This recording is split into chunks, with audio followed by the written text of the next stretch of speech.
Madame, monsieur, bonjour, bienvenue dans ce journal. Voici les titres. Les habitants de Maubeuge dans la rue pour exprimer colère et inquiétude après les annonces du groupe Renault. Une partie de l'activité de l'usine pourrait être transférée, des emplois pourtant essentiels, vous le verrez, à la région. Nous irons aussi aux États-Unis, à Minneapolis, avec cette 4e nuit d'émeute. L'arrestation du policier responsable de la mort de George Floyd n'a pas suffi à calmer les esprits. Amandine Atalaya nous dira d'ailleurs pourquoi cette protestation prend de l'ampleur dans le pays. Après 11 semaines de fermeture, les citadins des zones rouges ont retrouvé les pelouses des parcs et jardins publics. Un premier pique-nique si savoureux en cette météo digne d'un mois d'août. Et alors que la France se réveille doucement, nous irons aussi dans le Val-de-Loire, région symbolique de la Renaissance, avec châteaux et jardins plus colorés que jamais. Une jolie métaphore de ce déconfinement.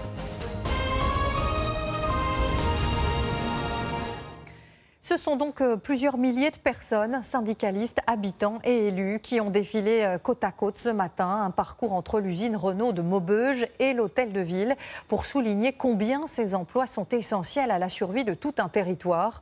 Après les annonces d'hier, les salariés dénoncent un transfert d'activité vers un autre site. Reportage Pierre Galassio et Lucas Prévost.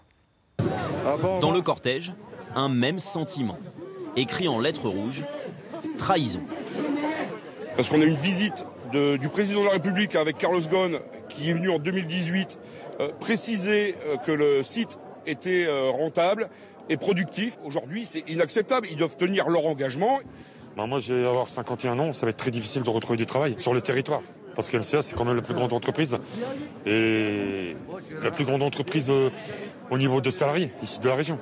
La peur du chômage, quel que soit l'âge. Renault Maubeuge, c'est 2100 salariés. Alors dans le cortège ce matin, beaucoup de familles. Ce jeune intérimaire, par exemple, manifeste avec sa mère. Forcément que lui, il sera sans travail. Il y a à peu près 30 000 personnes qui travaillent en relation avec MCA. Donc, comme on parle, il y a des crédits. Les gens qui travaillent, ils ont fait des crédits. Il y a des familles à nourrir. C'est normal, je pense, que les gens soutiennent parce que c'est les parents qui ont travaillé avant nous, les arrière-grands-parents, nous-mêmes. Les arrière-petits-enfants, c'est l'avenir de tout le monde et c'est l'avenir de la région. Ce matin, tous ont à l'esprit cette image. Emmanuel Macron et Carlos Ghosn venus visiter l'usine il y a moins de 2 ans pour féliciter les salariés et rassurer sur l'avenir. Présent aussi à l'époque, Xavier Bertrand, le président de la région des Hauts-de-France. Également dans le cortège aujourd'hui, aux côtés de nombreux élus. Monsieur le Président de la République, vous êtes venu ici il y a moins de 2 ans. Vous avez salué les entreprises, vous avez dit au territoire que vous alliez y aider. Maintenant, il est moment de tenir votre parole. Aujourd'hui, le site, directement, c'est 2100 emplois. C'est près de 10 000 emplois autour. Dans un bassin de vie de 220 000 habitants, ça serait une catastrophe sociale, une catastrophe économique et un tsunami d'aménagement sur notre territoire. La direction de Renault n'a pas annoncé clairement la fermeture du site de Maubeuge, mais un projet d'optimisation avec l'usine de Douai à 70 km. La production des utilitaires électriques Kangoo pourrait y être transférée. Dans le flou, les salariés sont en grève et l'usine à l'arrêt depuis vendredi matin.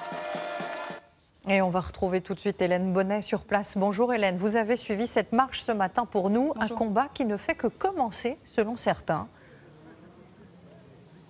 Oui, aujourd'hui, les organisations syndicales voulaient marquer le coup en défilant aux côtés des élus pour interpeller le président de la République, lui rappeler ses promesses lors de sa visite en 2018, ainsi que celle de l'actuel PDG de Renault il y a encore quelques mois qui promettait la pérennité du site de Maubeuge. Alors dès mardi, les salariés vont continuer la mobilisation. Ils vont se réunir pour voir comment stopper momentanément l'outil de production pendant que les représentants de l'intersyndicale se rendront à Paris pour rencontrer le ministre de l'économie Bruno Le Maire, tenter d'obtenir des réponses et surtout le maintien de l'activité sur leur site. S'ils n'obtiennent pas gain de cause, alors ils l'ont prévenu, ils frapperont au portefeuille de Renault. Plus aucune voiture ne sortira du site, ont-ils promis, et ils sont prêts à mener cette mobilisation dans la durée. Merci beaucoup Hélène pour ces dernières précisions. L'autre grand titre de ce samedi nous emmène aux États-Unis où une 4e nuit d'émeute a éclaté à Minneapolis. Le policier qui a maintenu à terre et donc étouffé George Floyd a été arrêté, mais cela n'a pas suffi à calmer les manifestants. Une protestation qui a aussi gagné d'autres grandes villes du pays. Sylvain Milenvoix, Adrien Ponsard et Élodie Dubosc. La nuit, on ne voit qu'elle. Ces flammes qui consument des entrepôts ou des parkings de Minneapolis, qui transforment peu à peu la ville et le pays en un brasier social et racial. Un brasier que le président Trump avait pourtant promis d'éteindre hier soir en faisant cette déclaration sous le portrait d'Abraham Lincoln, connu pour avoir conservé l'unité du pays. On a mobilisé la garde nationale à Minneapolis. Tout ça n'arrivera plus, on ne le permettra pas. Je pense que là-bas, ils étaient mal préparés. Mais ce soir, avec la garde nationale, ce sera beaucoup mieux. Pourtant, dans la foulée, malgré des renforts conséquents, les mêmes émeutes ont perduré, au point que le ministère de la Défense américain a placé l'armée en alerte dans le Minnesota. Il n'est pas honorable d'incendier sa propre ville. Piller les commerces ne doit pas être une fierté.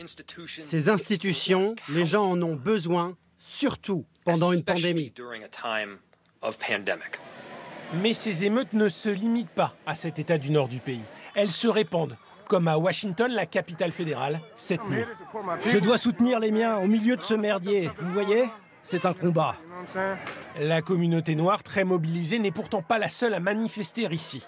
Devant le Capitole, où siègent les parlementaires américains, les manifestants de toutes origines scandent « No justice, no peace », comprendre « on n'arrêtera pas tant que justice ne sera pas rendue ». George Floyd a été assassiné. C'est un assassinat, pas un homicide volontaire ou involontaire. C'est un assassinat commis par 4 policiers, pas un, mais 4. Seul l'un de ces policiers a pour l'heure été arrêté. Alors les forces de l'ordre, dans leur ensemble, sont parfois prises pour cible. À Atlanta, les policiers chargés de contenir une manifestation devant le siège de CNN ont vu l'un de leurs véhicules être incendié. Les locaux de la chaîne d'information américaine ont aussi été vandalisés. Ces mêmes scènes ont été observées également à New York, la ville la plus multiculturelle des États-Unis.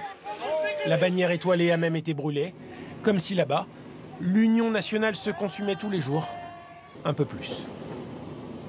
Et on va retrouver immédiatement en direct notre envoyée spéciale à Minneapolis, Amandine Atalaya. Bonjour Amandine. On sent bien tous les efforts de la justice et du pouvoir américain pour calmer les esprits, mais cela n'a pour l'instant aucun effet. Ce mouvement de protestation, est-ce qu'il pourrait durer ? Durer, oui, c'est ce que pensent en effet ici les autorités qui ne sont pas franchement optimistes et les manifestants qui nous l'ont dit et répété. Ils veulent maintenant l'arrestation et l'inculpation des 4 policiers impliqués dans la mort de George Floyd et pas d'un seul. Et il y a ici, vous le voyez d'ailleurs, toujours au petit matin, plusieurs feux qui continuent de se répandre de façon totalement incontrôlée. Justement, les autorités et la police ont été complètement débordées et c'est une chose assez sidérante à regarder et à écouter. Elles l'ont dit, elles ont admis avoir commis beaucoup d'erreurs d'anticipation et de stratégie. Elles pensaient par exemple que le couvre-feu permettrait de stopper l'escalade des violences.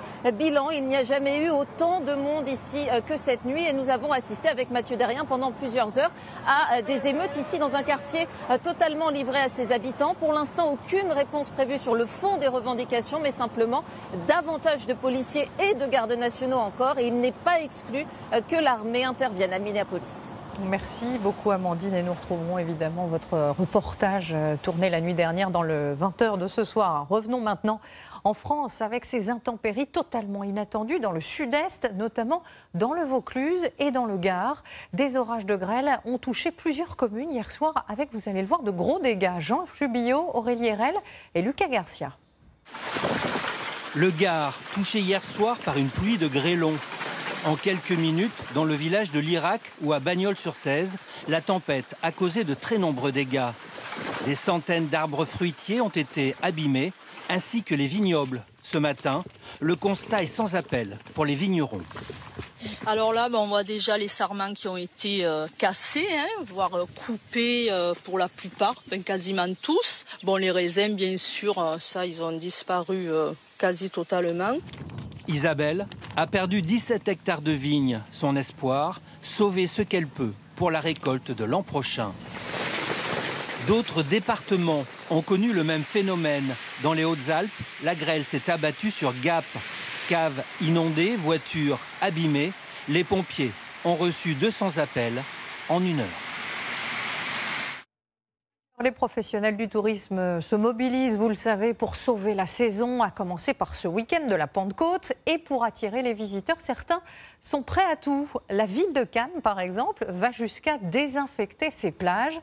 Pas sûr que cela repose sur une réalité scientifique, mais il paraît que ça rassure. Reportage Vincent Capu et Didier Laborde. Mais que sont-ils en train de pulvériser sur le sable? Ce matin, l'opération de décontamination des plages a surpris beaucoup de Cannois. Certains convaincus de son utilité, d'autres plus sceptiques. C'est complètement absurde. Je vois pas d'intérêt du tout, non. Ça vous rassure? Bien sûr, ça me rassure énormément. C'est quand même peut-être un bien, mais à savoir si l'efficacité est bonne. Cette société utilise un procédé sans produits chimiques, à base d'eau oxygénée à faible dose, diluée dans de l'eau de mer. Un mélange non polluant, efficace 48 heures selon son directeur. Ce sont des éléments complètement naturels, sans aucun résidu chimique. C'est efficace contre tous les virus, contre toutes les bactéries, sans risque pour les humains et pour notre environnement. Une mesure qui vise surtout à rassurer la population. Ce restaurateur se prépare à rouvrir son établissement dans quelques jours. Il espère que cela sera suffisant pour faire revenir ses clients et démarrer enfin sa saison. C'est mieux que rien, parce que la peur aujourd'hui, c'est qu'il va s'instaurer une psychose chez le public et chez les gens. Donc plus on arrive à leur faire savoir que nos établissements ils sont quand même désinfectés, ils sont protégés, on respecte un protocole sanitaire, et plus ça sera mieux pour nous. En 3 jours, 6 km de plages publiques et 900 mètres de plages privées seront ainsi décontaminés. Pour la ville qui finance cette opération à 8 400 €, il s'agit de tout faire pour relancer l'activité touristique dans de bonnes conditions. L'économie de Cannes en dépend. Et puis autre image tournée ce matin, celle des touristes du Mont-Saint-Michel qui doivent obligatoirement porter un masque, même dans la rue et sur les remparts. Mesure imposée par la mairie pour tous les grands week-ends du printemps, Ascension et donc maintenant Pentecôte. Un sens de circulation a également été établi. Du côté des chiffres, la circulation du virus reste faible, aucune reprise de l'épidémie pour l'instant, ce qui n'empêche pas l'apparition régulière de nouveaux foyers. Bonjour Caroline. Bonjour. Alors Santé publique France en recense une centaine détectés depuis le 11 mai dernier. Est-ce qu'on a des détails? Bien oui, 109 très exactement, une vingtaine de nouveaux découverts cette semaine, 45 la semaine dernière. Alors vous allez voir sur cette carte, on les trouve dans ces zones les plus foncées, essentiellement en Ile-de-France, ce qui explique qu'on ne soit pas repassé au vert, mais vous allez le voir, on en voit également dans l'ouest et dans le nord. Alors ces foyers sont principalement maîtrisés, même si on considère que 80% sont encore actifs, c'est-à-dire que certaines personnes sont certainement en phase d'incubation. Alors on les trouve où? On les trouve essentiellement dans les établissements de santé, c'est-à-dire les hôpitaux, mais également dans les entreprises. On a beaucoup parlé des abattoirs, enfin dans les hébergements sociaux, c'est-à-dire les foyers de jeunes travailleurs, et puis dans les familles. Alors justement, pour rassurer ces familles, notons que dans les écoles, c'est plutôt un soulagement, il n'y a pas tellement de cas. Souvenez-vous, on avait fermé plusieurs dizaines d'écoles après le déconfinement parce qu'on avait découvert des cas chez les adultes, essentiellement, qui s'étaient infectés ailleurs. Donc résultat, 3 foyers seulement en 3 semaines de déconfinement dans les écoles. Si on regarde dans les transports, là, c'est encore plus rassurant. 0 cas, ni dans les trains, ni dans les avions. Ça va sans doute rassurer ceux qui redoutent encore de prendre les transports en commun. Merci beaucoup Caroline pour ces précisions et c'est en raison de ces bons indicateurs que le gouvernement a libéré les citadins des zones rouges. Dès ce week-end, vous le savez, les parcs et jardins ont rouvert depuis ce matin. C'est notamment le cas en région parisienne où la densité de population avait fini par rendre cette fermeture difficile à supporter. Reportage tourné tôt ce matin d'Arnaud Etcheverry et Alix Ponsard. 7 heures pétantes. L'ouverture du parc Montsouris à Paris. Et ses premiers visiteurs. Bonjour. Très impatients. J'avais mis le réveil exprès ce matin pour être à l'ouverture. Ah ouais? Ouais. Et donc là? Là, je vais faire le tour, je vais faire courir mon chien. Oreo, le chien, justement, tout aussi impatient que sa maîtresse. À chaque fois que je venais dans le coin, il faisait les 2 pattes sur la grille pour y aller. Mais bon, c'était fermé. Aux premières lueurs du jour, ils sont donc déjà là. Il y a les joggers. On est sorti, on a respiré. Mais aussi de simples promeneurs. Et tout cela ressemble à une renaissance.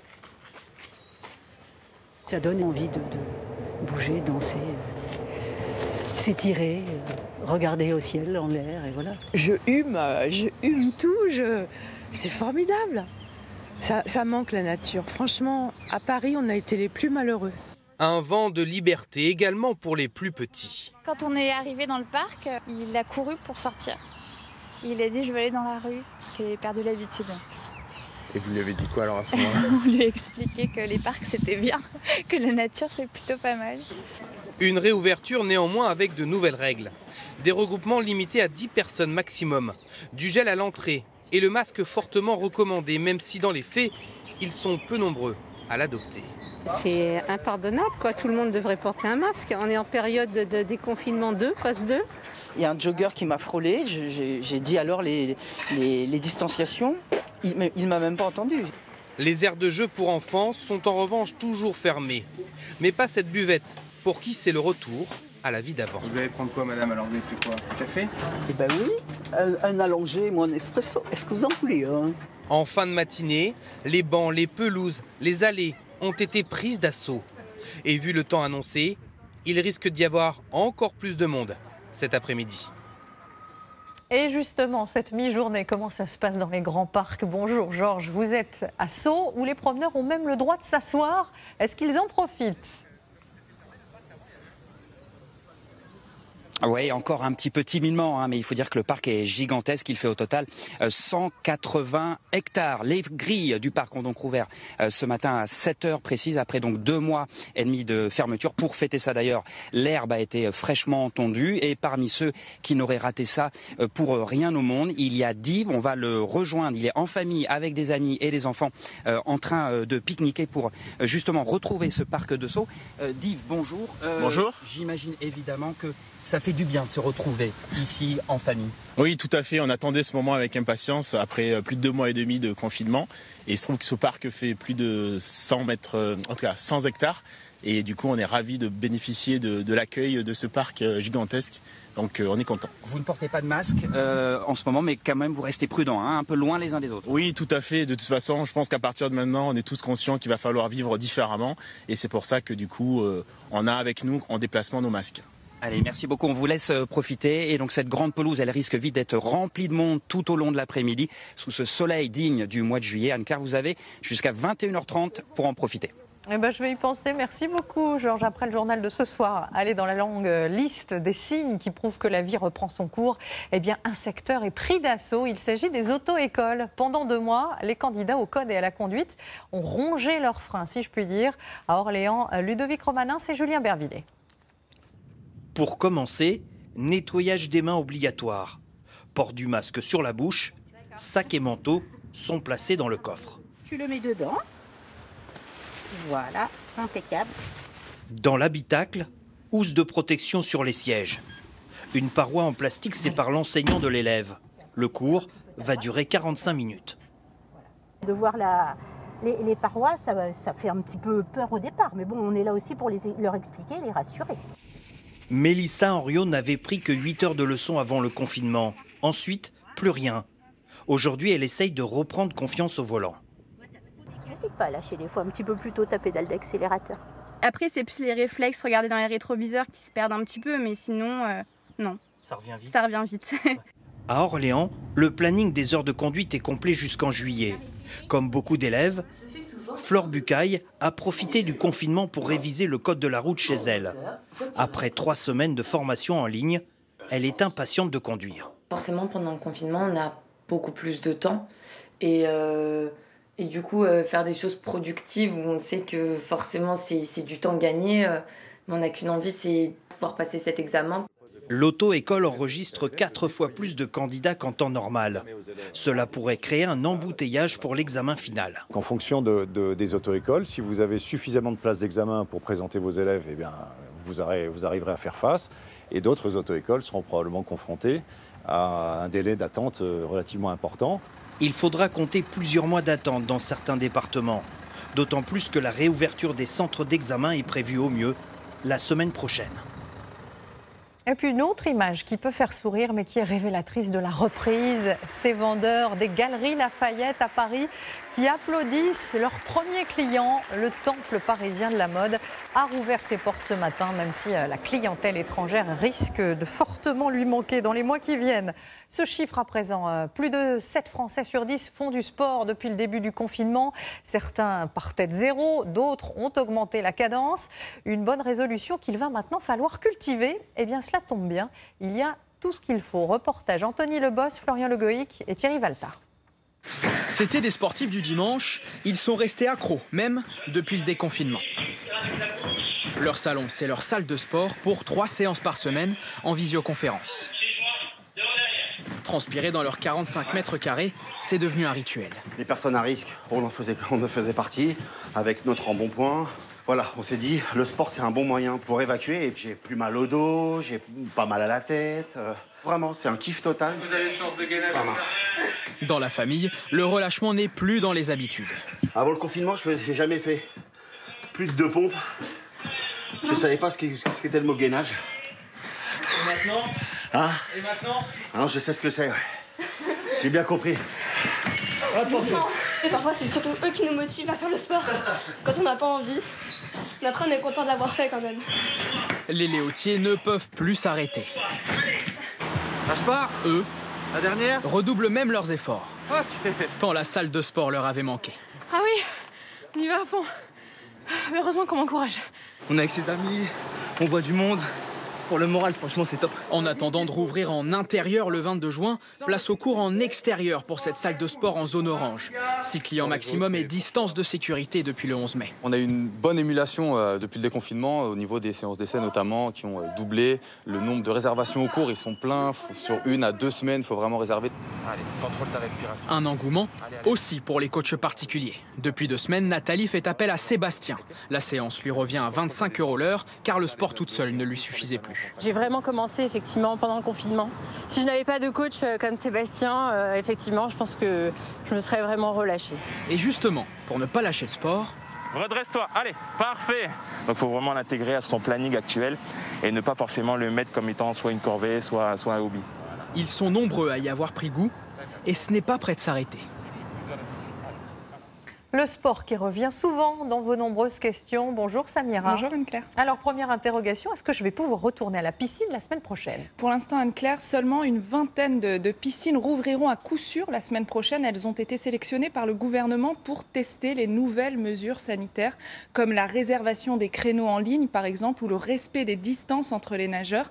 Alors pour les autres piscines, la France compte quand même plus de 4000 établissements publics. Les réouvertures se feront progressivement, tout simplement parce qu'il faut remettre les équipements en route. Tout a été à l'arrêt pendant plus de 2 mois. Pour une piscine publique, c'est énorme. Il faut voir si l'eau ne contient pas de bactéries, tout remettre aux normes, à la bonne température, réfléchir aussi à la mise en place des mesures barrières. Bref, pour certains gérants, il faudra compter au moins 15 jours de délai avant une réouverture. Alors deuxième question, qui est plutôt une question tourisme. Certains d'entre vous vont d'ailleurs retrouver bientôt leur mobil-home. Est-ce que je peux me faire rembourser le prix de l'emplacement pour la période où le camping est resté fermé? Alors c'est vrai Anne-Claire que le loyer des mobil-homes se règle souvent à l'année. Les propriétaires ont déjà tout payé. Alors les gérants de camping que nous avons contactés n'ont pas prévu de remboursement des loyers, mais des compensations sont possibles. Et c'est ce qui va se passer dans la plupart des cas, parce que les propriétaires de mobil-homes sont souvent des habitués. Certains campings par exemple proposeront d'annuler les charges pour l'eau et l'électricité, étant donné qu'il n'y a pas eu de consommation.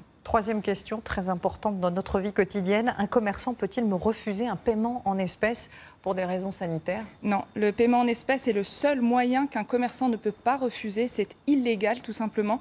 En cas de refus, il risque même une amende de 150 €, d'autant plus que le risque d'être contaminé via l'argent liquide reste à prouver. Selon la Banque de France, il n'existe à ce jour aucun élément confirmant l'hypothèse d'une transmission de virus par les billets de banque. Le plus important, on le rappelle Anne-Claire, c'est de se laver les mains. Merci beaucoup Samira pour toutes ces précisions. Et puisqu'on parle de commerce, il est temps de préparer le menu de notre 4 à table. Cette semaine, un repas 100% poisson, même au dessert.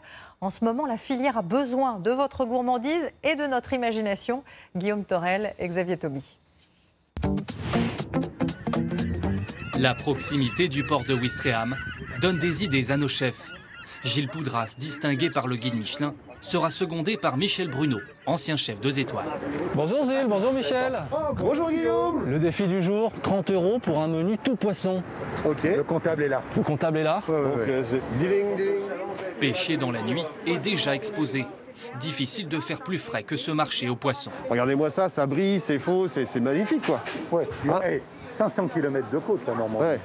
C'est énorme. Parmi les 80 espèces que propose la pêche dans la région, nos chefs s'intéressent à de jeunes maquereaux, appelés lisettes, dont la chair est moins grasse que lorsqu'ils sont adultes. Ça, on va lever les filets. On va lever les filets. On va lever les arêtes. On va lever les arêtes. Après, on va aller Chalumeauté. Ouais. Il y a du boulot, ça travaille là. Hein. 3,85 € et nous repartons avec 4 lisettes pour notre plat et plus surprenant, un carlet pour notre dessert auquel s'ajouteront des agrumes. Merci Katia. Les produits nous parlent. Il faut être audacieux. Et c'est un mariage, à mon avis, qui n'est pas contre nature. On n'ose pas. Mais il y a des choses comme ça. Un peu plus loin, nous achetons 800 grammes de bulots riches en vitamine B à 8 €. Le démarrage du printemps et l'été, c'est là où ils sont exceptionnellement bons. Et puis il faut les prendre pas trop gros, petits. Direction le marché maintenant. Les légumes de saison inspirent nos chefs. Et on est sur le plat maintenant, la lisette, d'accord. Donc, et là, je vois les petites feuilles d'épinards printanières qu'on va juste faire suer dans un bon petit beurre normand. Des épinards, des tomates, des pommes de terre et des oignons nouveaux, ainsi qu'un concombre, le tout pour 8 €. Ça, c'est de la crème. Normandie oblige, nous craquons pour du beurre et un pot de crème pour 3,50 €. Dernière étape, avec des fruits. 2 oranges, un citron, un pamplemousse et une pomme pour 4,60 €. Donc là, on a tout. Combien il nous reste? 2,05 €. 2,05 €. 2,05 €. On file en cuisine? On file en cuisine. Pour notre entrée, les bulots cuits sont mélangés à une préparation de tomates et d'oignons et assaisonnés à la normande. Vinaigre de cidre et huile de colza de Normandie. Le tout disposé au centre de l'assiette et entouré par une rosace de concombre pour une entrée prête en quelques minutes. Comme ça, je me fais un Pour le plat, Gilles Poudras lève les filets de lisette et astuce du chef, il incise la peau du poisson. C'est pour permettre à la chaleur de rentrer plus facilement, pour éviter d'attendre trop longtemps et de cuire toute une partie extérieure trop cuite. Les épinards sont revenus dans du beurre, puis le chef sort le chalumeau pour cuire les filets de lisette qui peuvent aussi être cuits au four. Quand la peau qui commence à crépiter, on est bon. Ce qui nous permet d'arriver à avoir un poisson juste échaudé, encore qui pleure son jus, c'est ce qu'on dit comme une viande saignante. Le poisson est ensuite déposé sur les épinards avec quelques pommes de terre. Ne manque plus qu'une sauce faite à base des restes de tomates et de crème. Après un passage dans le jardin pour cueillir quelques plantes aromatiques, nous attaquons notre étonnant dessert au poisson. Le carlet est coupé en fines tranches et s'accompagne de suprêmes d'agrumes et de dés de pommes pour le croquant. Un sirop de menthe et basilic apportera le sucre. Mais avant de le servir, il nous fallait y goûter. C'est excellent, hein. Vraiment, c'est super bon. Il y a le côté iodé qui vient derrière, c'est bon. Hein. Ouais. Et mais ça n'emporte pas, on n'a pas l'impression d'avoir un plat de poisson. Un dessert au poisson sans en avoir le goût, qui surprendra autour de la table. Ce menu gourmand et frais, tout poisson, nous a coûté 27,95 €. Michel, Gilles, bravo. Paris réussi? Paris réussi. Paris réussi. Bon appétit. Bon appétit. Bien sûr. Autre pari réussi, celui de la Philharmonie de Paris. Cette semaine, les musiciens ont pu se retrouver pour la première fois ensemble dans la grande salle Pierre Boulez. Des œuvres jouées sans masque, mais avec une distance réglementaire entre chaque pupitre. Concert gratuitement mis en ligne et gros succès, Florence Lecnec.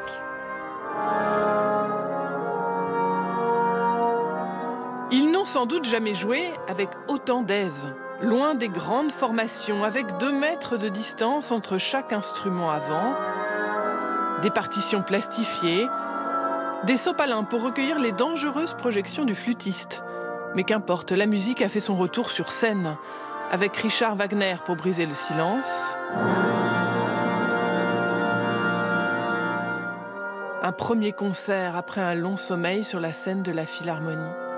Vidée de son public, mais retransmise pour le bonheur de plus de 300 000 spectateurs virtuels. Ça a été l'impression qu'on peut avoir quand on sort d'avoir fait une plongée pendant un certain temps et puis de sortir hors de l'eau et de prendre une grande bouffée d'air frais. Ça fait beaucoup, beaucoup de bien parce que quand on est chez soi, même si on travaille son instrument, si on joue devant les caméras, ça n'a rien à voir avec le contact direct avec les collègues musiciens. Et pourtant, les musiciens n'ont jamais renoncé à se rassembler. Avec en Finlande, en Italie, aux États-Unis, aux Pays-Bas, des formations symphoniques spéciales confinement. Chacun chez soi, les instrumentistes des grands orchestres du monde nous ont offert des concerts inoubliables. En mode matinal pour les musiciens lyonnais,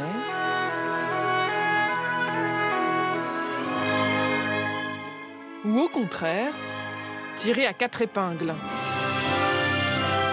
Pour interpréter l'envoûtante musique de Richard Strauss en Angleterre, mais dirigée par un vigoureux chef d'orchestre basé en Suède.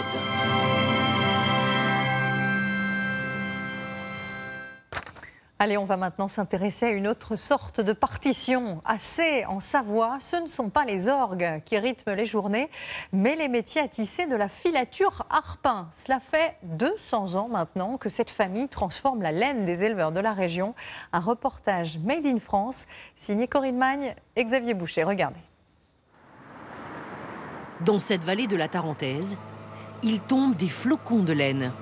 La neige éternelle d'une matière précieuse et naturelle, travaillée par cette filature depuis 1817. Dans la fabrique Arpin, l'authenticité slalom sur les pentes du temps.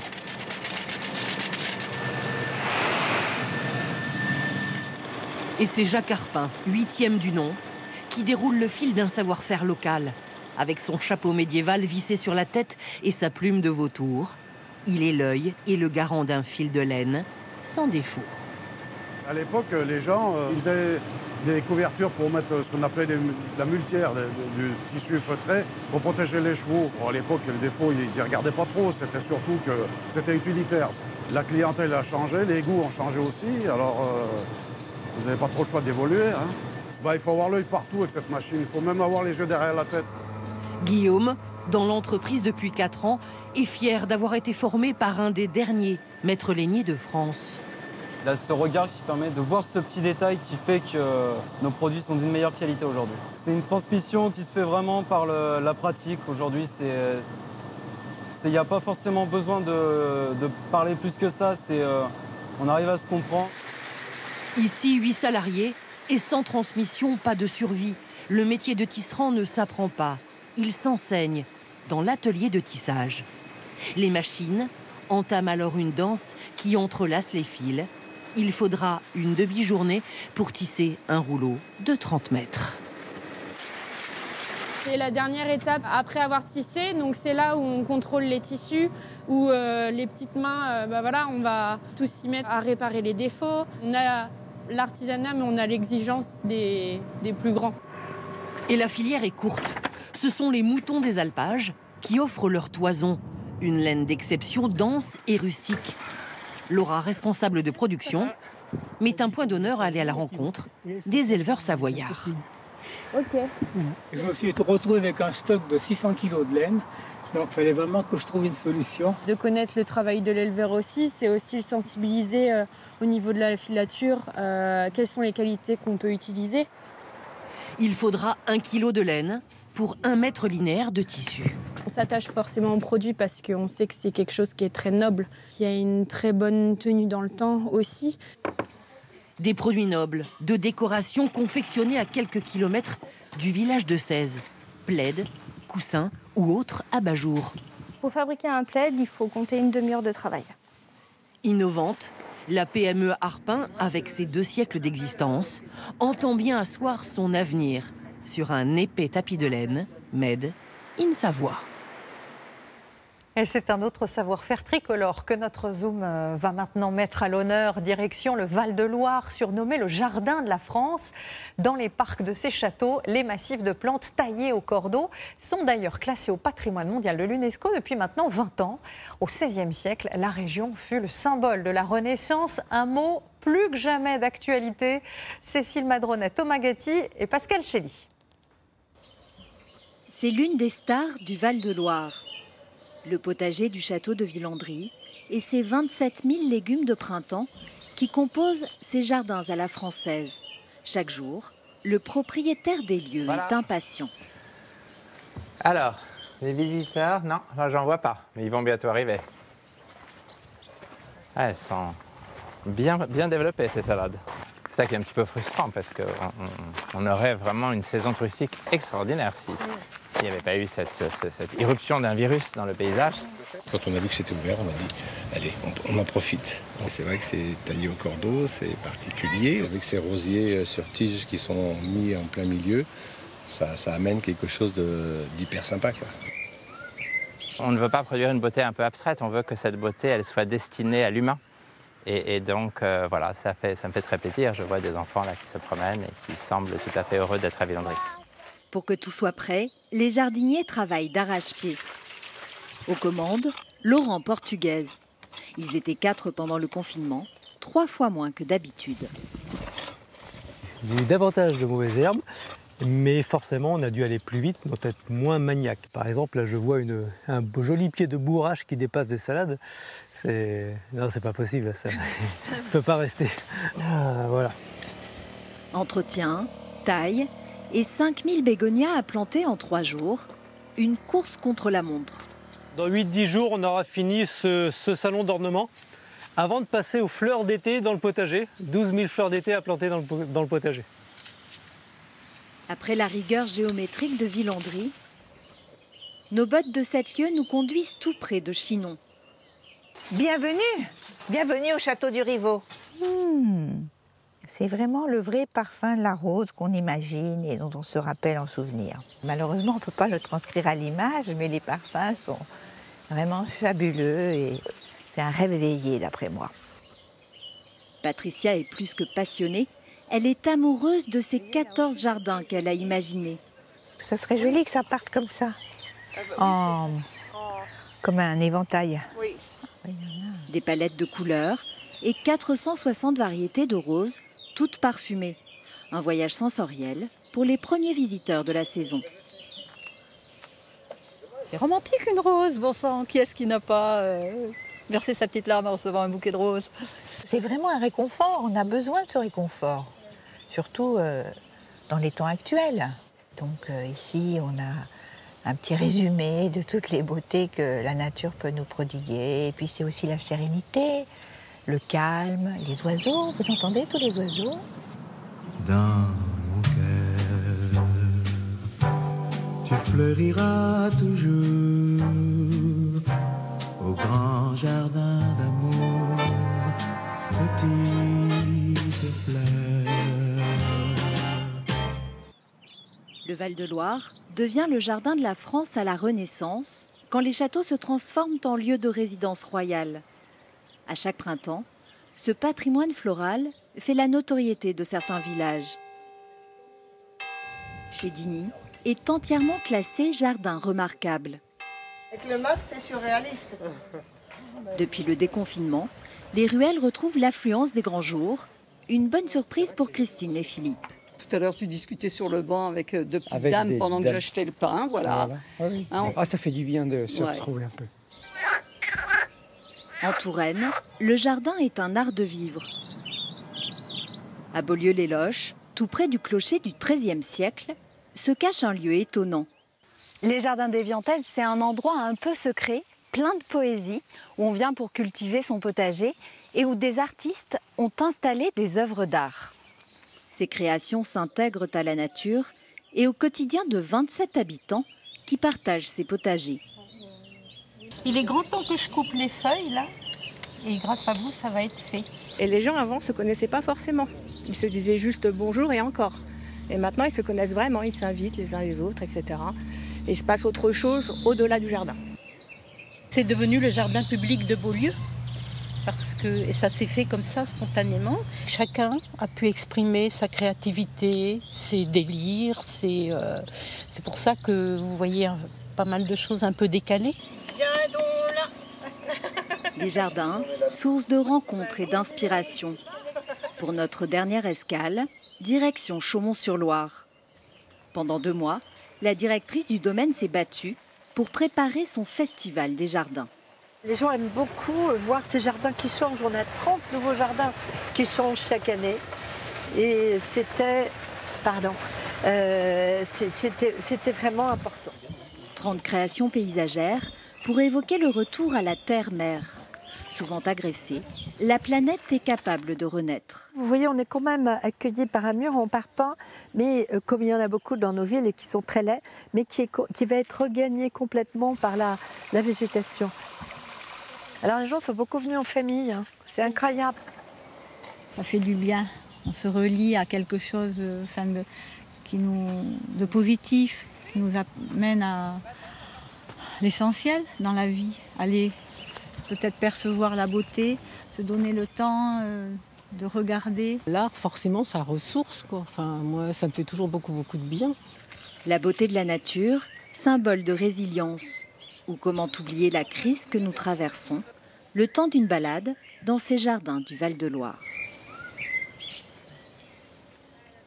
Et c'est ainsi que se termine ce journal sur LCI, Canal 26. Le tour de l'info reviendra tout à l'heure sur la mobilisation des employés de Renault contre le plan d'économie annoncé hier sur TF1. Restez avec nous. Dans un instant, Reportage Découverte va vous emmener dans l'univers d'entreprises centenaires, des denteliers, des pâtissiers, des bijoutiers qui vont nous livrer leurs recettes face à la concurrence mondiale et l'arrivée d'Internet. Et puis juste après, dans Grand Reportage, nous nous intéresserons à une passion très française, la lingerie. Nous sommes les premières acheteuses en Europe avec 52 millions de soutiens-gorge et 100 millions de petites culottes vendues chaque année. A tout de suite.